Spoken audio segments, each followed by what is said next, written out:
जीवन में नर नारी नाना प्रकार के व्रत रखते हैं,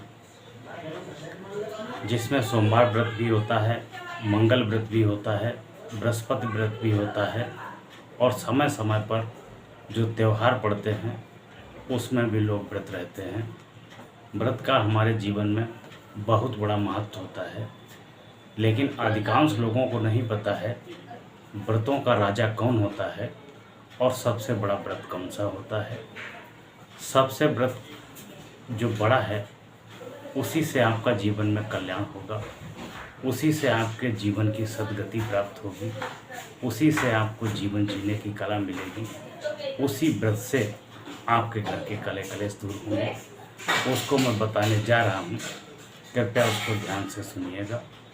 जीवन में व्रतों का राजा कहा गया है और सबसे बड़ा व्रत होता है एक पति के लिए पति व्रत और एक पत्नी के लिए पतिव्रता व्रत। यदि ये दो व्रत करते हैं और थोड़ा कम बोलने का व्रत करते हैं और अपने कम खाने का व्रत रखते हैं, गम खाने का व्रत रखते हैं, एक स्त्री अपने पति के लिए पतिव्रता धर्म का पालन करती है और एक पति अपनी पति के लिए पतिव्रत धर्म का पालन करता है, तो इससे बड़ा इस संसार में कोई व्रत ही नहीं है। बाकी आप जो व्रत रहते हो उसमें पूरा दिन फल फूल खाते हो, जूस पीते हो, ऐसे ऐसे पदार्थ खाते हो जो भोजन से भी महंगे पड़ते हैं, उसको खाने न खाने से कुछ भी नहीं होता है और उस व्रत रखने का कोई खास फर्क भी नहीं पड़ता है। यदि एक पति अपनी पत्नी के लिए पति धर्म का व्रत रख ले और एक पत्नी अपने पति के लिए पतिव्रता का धर्म रख ले, थोड़ा कम खाने का व्रत रख ले, गम खाने का व्रत रख ले, इससे आपके जीवन में कले कलेश दूर हो जाएंगे, सुख शांति का वातावरण आएगा और आपका जीवन आनंद से भर जाएगा। आपके घर में स्वर्ग की अनुभूति होगी। एक पौराणिक कथा का वर्णन किया गया है जिसमें एक सती अनसुईया होती है जो पति धर्म का पालन करते करते बहुत बड़े सतीत्व को प्राप्त होती है। उसका सतीत्व देख करके ब्रह्मा, विष्णु और महेश की पत्नियां भी अहंकार करती हैं कि ये इतनी बड़ी पतिव्रता हो ही नहीं सकती, हमसे बड़ी पतिव्रता नहीं हो सकती है। तो ब्रह्मा, विष्णु, महेश तीनों कहते हैं कि अगर पति व्रत की कहीं बात आएगी तो सर्वप्रथम सती अनसुईया का नाम श्रेष्ठता में सबसे ऊपर सूची में होगा, क्योंकि उससे बड़ा महान व्रत, सतीत्व व्रत, पति व्रत किसी और ने नहीं आज तक कर पाया है। उनकी तीनों त्रिमूर्ति देवियां इस बात से दुखी हो जाती हैं कि मैं तो स्वयं साक्षात्कार ईश्वर की पत्नी हूँ, फिर भी उस साधारण नारी जैसा मेरा व्रत नहीं है, ये बात मानने योग्य नहीं है। ब्रह्मा, विष्णु, महेश, त्रिदेव तीनों सती अनसुईया के आश्रम जाते हैं और उसके सतीत्व की परीक्षा लेते हैं। परीक्षा लेते समय वह उनके आश्रम जाते हैं और उनके आश्रम पे उनको प्रणाम करते हैं। सती अनसुईया निकलती हैं, हृदय से उनका स्वागत करती हैं, आभार व्यक्त करती हैं, कहती आइए संत जी, आइए बैठिए। वो बैठे रहते हैं। धीरे धीरे शाम हो जाती है। जब शाम होती है तो भोजन का भी समय हो जाता है। भोजन के समय तीनों त्रिदेव सती अनसुईया की परीक्षा लेने जाते हैं। कहते हैं कि देवी, क्या मुझे भोजन मिलेगा? देवी कहती हैं बिल्कुल आपको भोजन मिलेगा, आप ठहरिए, आपको भोजन मिलेगा। त्रिदेव कहते हैं कि भोजन मेरी शर्त के अनुसार होगा, विचार कर लीजिए, यदि मेरी शर्त पूरी होती है तभी मैं भोजन करूँगा, अन्यथा की स्थिति में मैं भोजन नहीं करूँगा। देवी हाथ जोड़कर प्रार्थना करती है कि हे ऋषिवर, मुझे बताने का कष्ट करें, आपकी शर्त क्या है?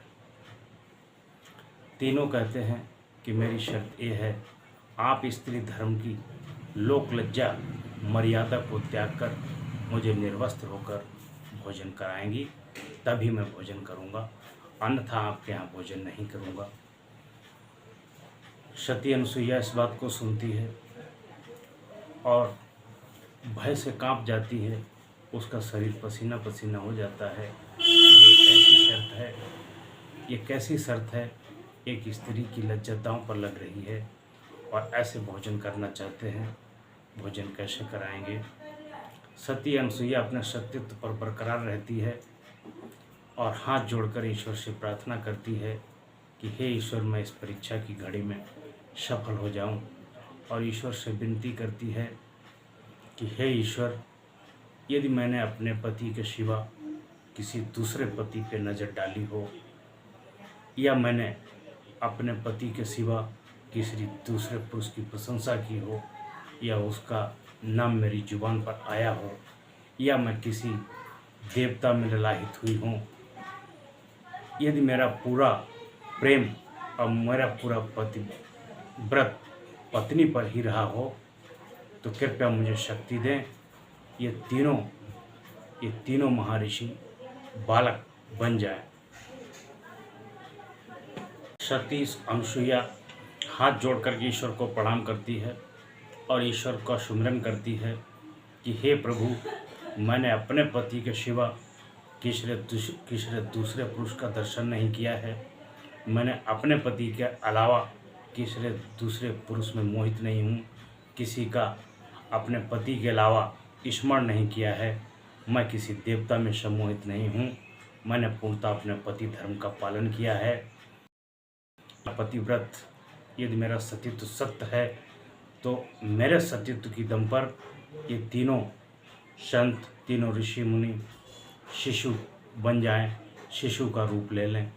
उसके सतीत्व को ईश्वर स्वीकार करते हैं और उन तीनों ऋषियों को शिशु बना देते हैं। तब वह अपने घर में कुटिया में ले जाती हैं और तीनों को पालना में लिटा देती हैं और पालना में उनके कहे अनुसार उनको स्तनपान कराती हैं।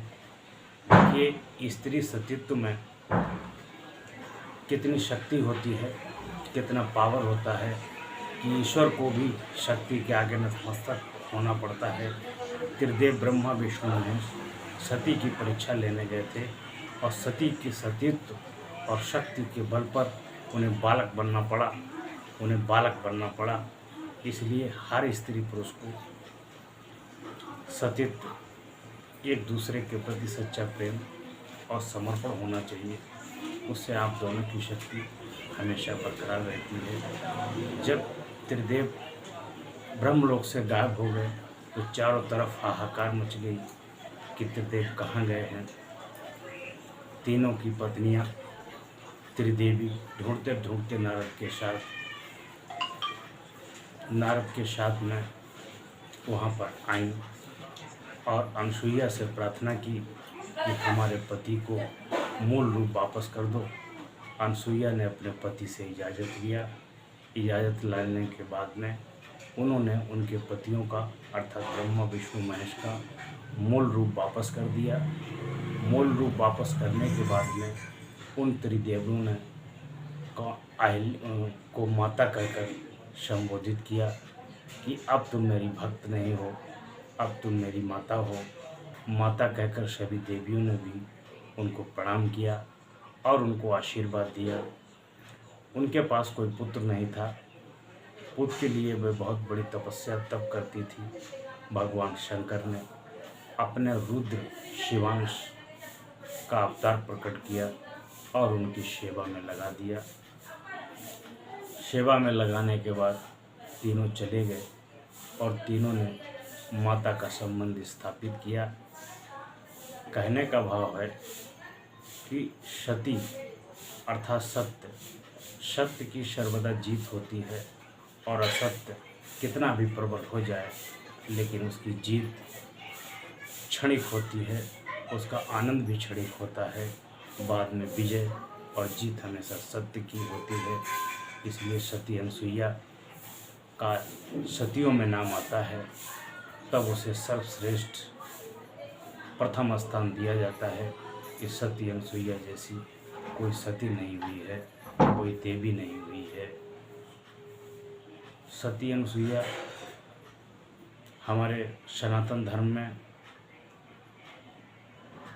पति व्रत रखने वालों में से, अपने सतीत्व को प्रदान करने वालों में से सबसे श्रेष्ठ श्रेणी में आती हैं। उन्होंने वन में भगवान राम और सीता का भी स्वागत किया था।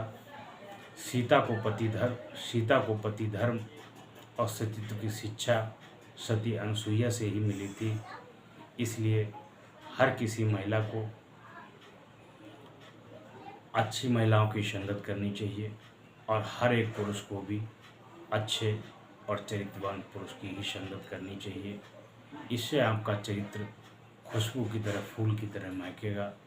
आपको सुख शांति सुविधाएं प्राप्त होंगी, आपका जीवन धन्य बनेगा। सती अनुसुईया की जय हो। मतत नारी का सबसे बड़ा आभूषण होता है लोक लज्जा और मर्यादा। नारी जितनी लोक लज्जा मर्यादा में रहेगी उतना ही उसका चरित्र निखरेगा। आजकल की नारियां इतने छोटे छोटे कपड़े पहनती हैं, बाल खोल के चलती हैं, इतने अमर्यादित कपड़े पहनती हैं जिसका जवाब नहीं है। नारी का सम्मान, नारी की लज्जा, मान मर्यादा और कपड़े और उसके चरित्र से होती है, न उसके कहने से होती है, न छोटे कपड़े पहनने से होती है, न बहुत ज़्यादा उच्च शिक्षा से होती है। यदि उसका चरित्र ठीक है, उसका